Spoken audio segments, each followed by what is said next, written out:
আপনারা প্রায় মধ্যরাত হয়ে যাচ্ছে, এই সময় আপনারা এসেছেন এই ঘটনার সংবাদ সংগ্রহ করার জন্য। আমরা বাংলাদেশ জাতীয়তাবাদী ছাত্র দলের পক্ষ থেকে আমরা আপনাদের প্রতি কৃতজ্ঞতা জানাচ্ছি।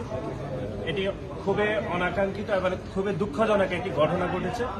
সেটি হচ্ছে বাংলাদেশ জাতীয়তাবাদী ছাত্র দল প্রাইম এশিয়া বিশ্ববিদ্যালয়, এটি আমাদের বেসরকারি বিশ্ববিদ্যালয়ের একটি ইউনিট। এই ইউনিটের আমাদের ছাত্র দলের একজন একনিষ্ঠ এবং পরিশ্রমী আমাদের কর্মী জাহিদুল ইসলাম পারভেজ, সে আজকে 4টার পরবর্তী সময়ে বিশ্ববিদ্যালয় ক্লাস শেষে শিক্ষার্থীদের সাথে তার বন্ধুদের সাথে ক্লাস প্রাঙ্গণে আড্ডা দিচ্ছিলেন এবং আমরা যেটি শুনতে পেয়েছি তার পরিবারের পক্ষ থেকে সেটি হচ্ছে আড্ডা দেওয়ার পরিপ্রেক্ষিতে সেখানে ওই বিশ্ববিদ্যালয়ের কয়েকজন শিক্ষার্থীদের সাথে খুবই মৃদু ভাষায় তাদের তর্ক বিতর্ক হয়।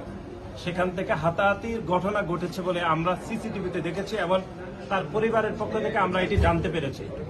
এই ঘটনা যেহেতু খুবই মৃদুভাবে হয়েছে, সেহেতু বিশ্ববিদ্যালয়ের কর্তৃপক্ষ বা বিশ্ববিদ্যালয়ের শিক্ষকরা এই ঘটনার মীমাংসা করেছেন এবং একাধিক দফা মীমাংসা করে ঘটনার সমাধান করেছেন এবং দুই পক্ষের মধ্যে যেন ভুল বুঝাবুঝি না হয় সেজন্য এটি তারা অত্যন্ত শান্তিপূর্ণভাবে এটি সমাধান করেছে।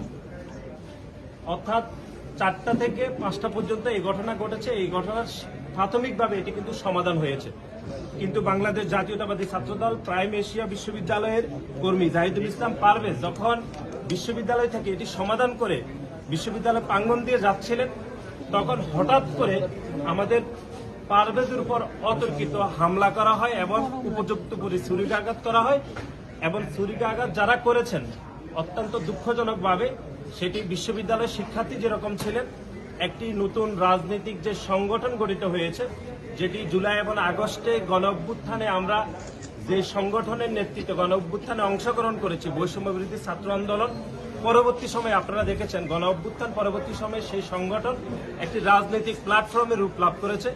সেই বৈষম্য বিরোধী ছাত্র আন্দোলন বনানী শাখার কিছু উচ্ছৃঙ্খল সন্ত্রাসী সে হত্যাকাণ্ডে জড়িত ছিল। বাংলাদেশ জাতীয়তাবাদী ছাত্র দলের পক্ষ থেকে এই হত্যাকাণ্ডের আমরা নিন্দা জানাচ্ছি এবং আমরা পরিবারের পক্ষ থেকে অর্থাৎ জাহিদুল ইসলাম পারভেজের পরিবারের পক্ষ থেকে ইতিমধ্যে মামলা করা হয়েছে। মামলার এফআইআর এখন প্রস্তুত হচ্ছে। আমরা মামলায় হত্যাকাণ্ডের সাথে যারা সরাসরি যুক্ত ছিলেন তারা হচ্ছেন মেহরাজ ইসলাম, যিনি উপযুক্ত করে ছুরিকাঘাত করেছেন এবং যেটা সিসি ফুটেজ ইতিমধ্যে থানার সংশ্লিষ্ট কর্মকর্তারা গ্রহণ করেছেন এবং পারভেজের পরিবারের নিকটে আমরা এটি দেখেছি। এর বাইরে আবু জাফর গিপারি পিয়াস, তিনিও এই হত্যাকাণ্ডের সাথে জড়িত ছিলেন এবং জড়িত ছিলেন মোহাম্মদ মাহাতির হাসান। এবং সবচেয়ে উদ্বেগের সহিত আমরা লক্ষ্য করলাম হত্যাকাণ্ডের সাথে বৈষম্য বিরোধী ছাত্র আন্দোলনের বনানী থানার 2 জন সন্ত্রাসী যারা সরাসরি হত্যাকাণ্ডের সাথে জড়িত ছিলেন। একজনের নাম হচ্ছেন সোভান নিয়াজ তুষার, যিনি যুগ্ম আহ্বায়ক বৈষম্য বিরোধী ছাত্র আন্দোলন বনানী থানা, এবং এই হত্যাকাণ্ডের সাথে আরেক সন্ত্রাসী যুক্ত ছিলেন যিনি হৃদয় মিয়াজি, যুগ্ম আহ্বায়ক বৈষম্য বিরোধী আন্দোলন বনানী থানা।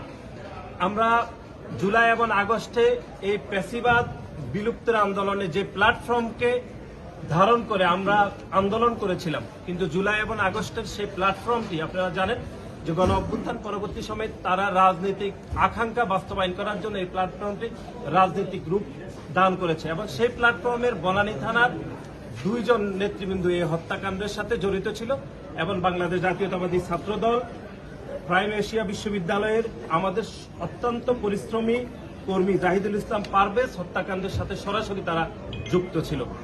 আজকে এই হত্যাকাণ্ড বিকাল 5টায় সংঘটিত হয়েছে এবং আমরা শোনা মাত্রই আমরা এটি শুনেছি আসলে রাত 9টার পরে। আমাদের বাংলাদেশ জাতীয়তাবাদী